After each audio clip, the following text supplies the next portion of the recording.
రానున్న చుక్కలే విన్నా గాని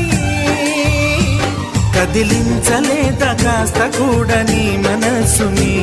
పరదాలు దాటి ఒక్కసారి పలకరించవేమి అందరినీ ఇలా వెంటపడి అడగాల